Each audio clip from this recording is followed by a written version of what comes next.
Ang nireklamo niyo po si Yexel Sebastian at Mikey Agustin. Yes. Opo.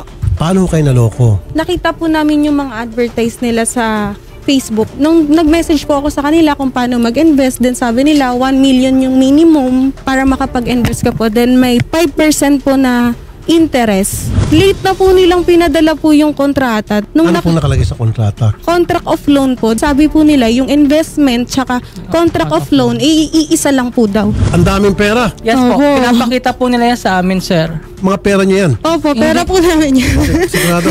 Ayan, Madami iba po po yan, yan. Idol Rafi. Ang dami naman.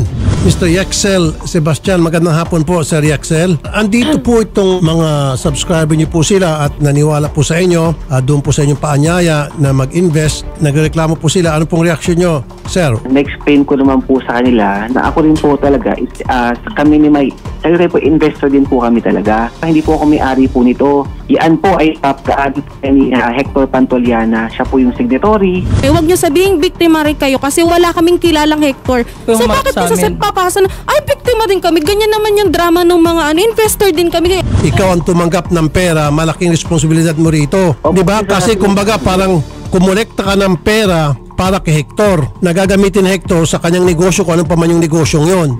Nasaan na po yung mga pera, Sir Yexel? Yung bulto-bultong pera, gabundok na pera na pinost nyo pa nga po sa Facebook kaya maraming bumilip. Nasaan na po yun, Sir? Yung mga pera po na yun, Sir Rafi, nasa office po lahat yun. Pwedeng puntahan niya ng NBI kasama complainant para bawiin na. Okay, naputol siya. Kung totoo man may Hector, maaari nga siguro, pero siya ang yari dito dahil siya po ang tumanggap ng pera tapos yung bank account ng girlfriend niya ang ginamit, pati yung girlfriend niya ipit dito. Sige po, ganun po muna. Diretso tayo sa NBI.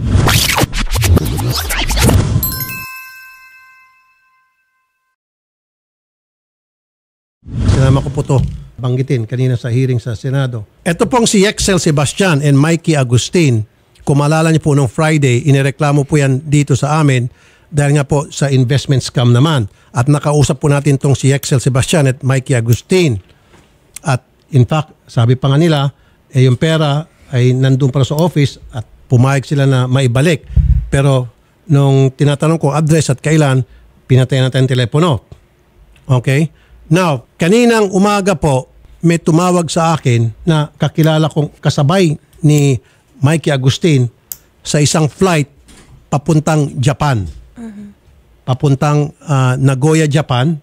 Kasakay niya, Cebu Pacific. Tinawag sa akin. Hindi ko alam kung itong dalawa, si Yexel sa Mikey, nasa, yan po, sakay po ng Cebu Pacific, papuntang Nagoya, 7:40 yung flight.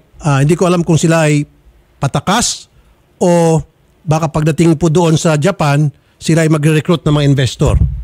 So kayo dyan sa Japan, kung kayo po ay nanonood, sa lahat ng mga taga-Japan na OFWs, kung kayo po ay nanonood, nandyan po ngayon si Mikey Agustin at Yexel Sebastian, ingat lang po kayo. Marami na po mga nagreklamo dito na naloko doon sa mga investment opportunity na 1 million kada tao o depende sa trabaho mo. Opo. Pag OFW ka, 200, 300. Pero pag negosyante ka, matibay yung trabaho mo, up to 1 million hiningi na investment.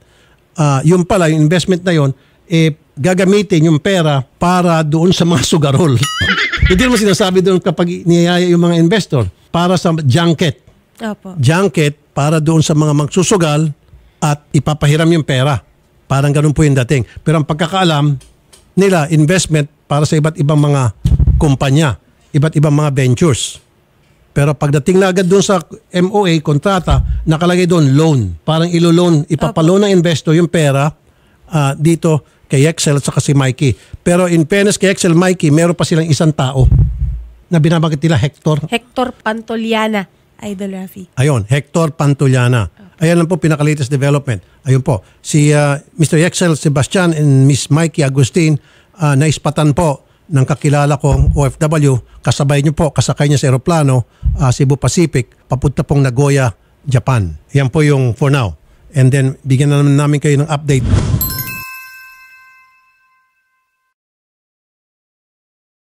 Siya nga pala, nakausap ko yung immigration. Apo. Sabi ko, bakit natulad ditong si Yexel Sebastian and Mikey Agustin, naputok na sa social media na maraming reklamo, bakit wala nagagawang immigration?